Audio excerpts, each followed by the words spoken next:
Faith can move mountains. Radio Maria, 91.3 FM. The voice of truth.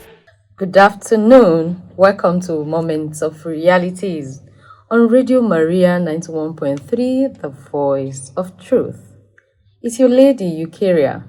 As usual, that lady that the grandfather was born on a day, and he was named Okafor. So, how are you, my listeners? What are you doing at this moment? Some persons might be discussing about the trending issue, the issue of our cash not getting to us the way we want it as usual, the issue of the new Naira notes, and some persons getting to the bank and you're meeting one story or the other. So I believe that is the discussion in every Nigerian citizen mouth at this moment. So whatever it is, I know that the federal government are working towards it. And if they are listening to us, which I know they are, please, Nigerians are worried and they need quick action.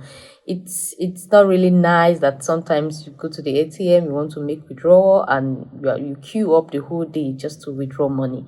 And sometimes when you get to POS, you find out that even when you want to withdraw little cash, the charges are quite high. Somebody told me that he went to withdraw 3,000 naira from a POS and he was charged 500 naira.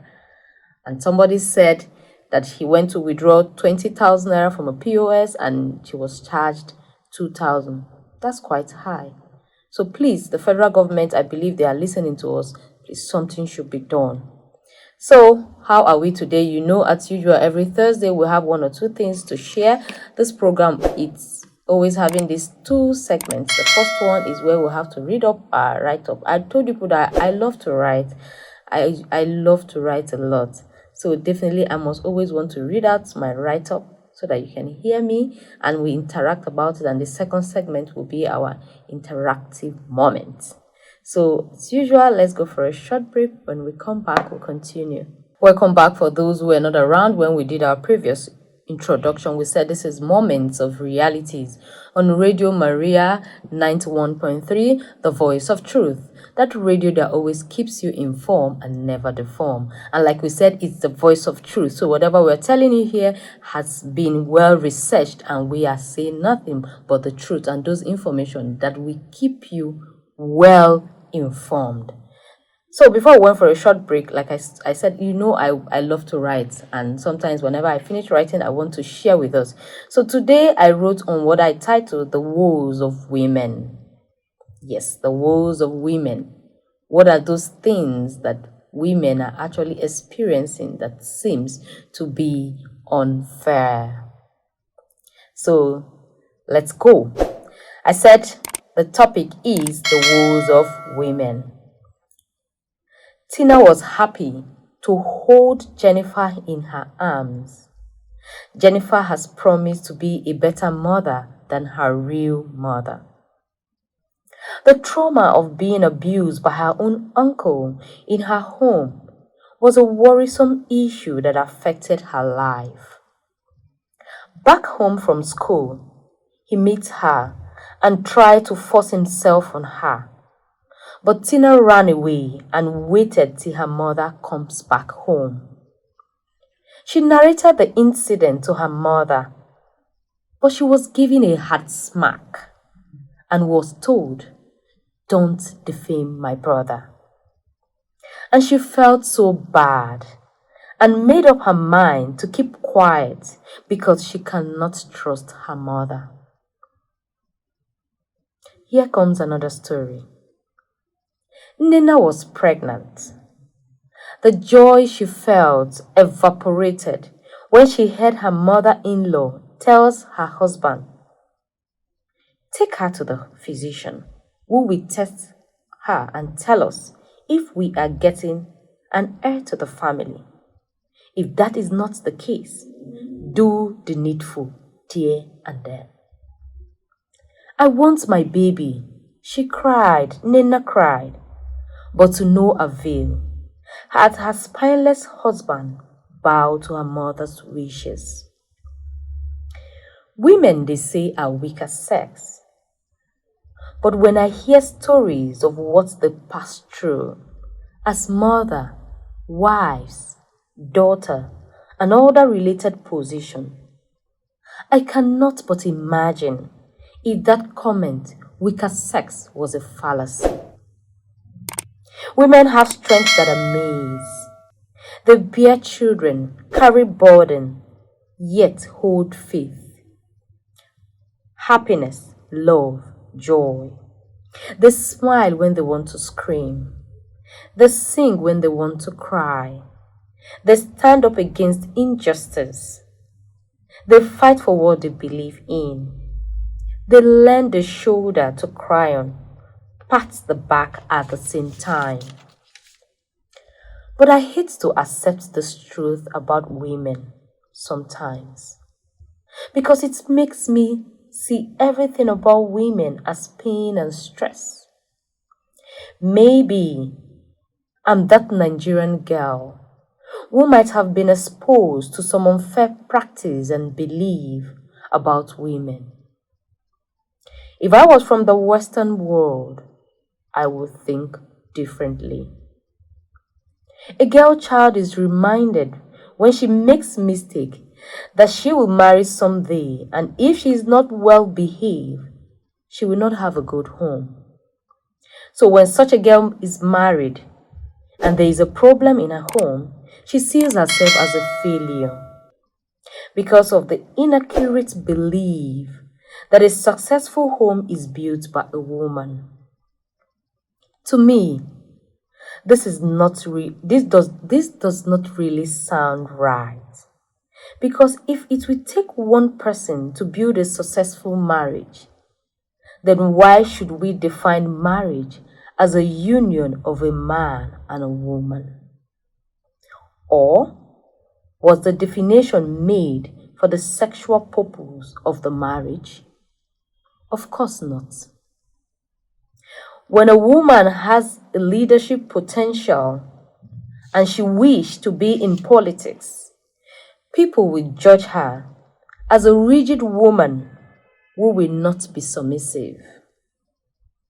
If she becomes a musician, especially if it's not a gospel music, she is judged as a high-class prostitute or a woman who is too exposed, so she can hardly be a good wife. A woman undergoing pain, struggle, and stress is regarded as a strong woman, while a woman pursuing her career diligently is seen as a tough, proud, and unsubmissive woman. I know that environment, circumstances, and challenges can affect people's character, but it's important you try and find out if your assumptions are right.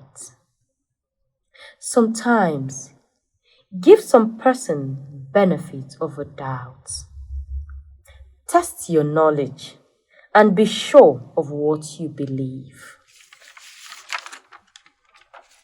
It's important we acknowledge the truth that we are all human beings, either as a man or as a woman. We deserve to be loved, cared for, and be understood as well. Every good home was built with the cooperative effort of a man and a woman, not just one person.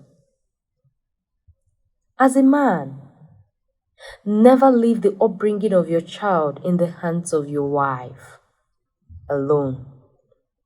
The children grows up to see their mother as their role model. Keeping a woman in the house and not allowing her to work, make friends, or run a business is not the best way of exercising authority over your wife. Remember, she is a human being who has social and financial need. Freedom is part of love because it gives one the opportunity to learn, make mistakes, and face the consequences, and become a better person in future. Life is a process.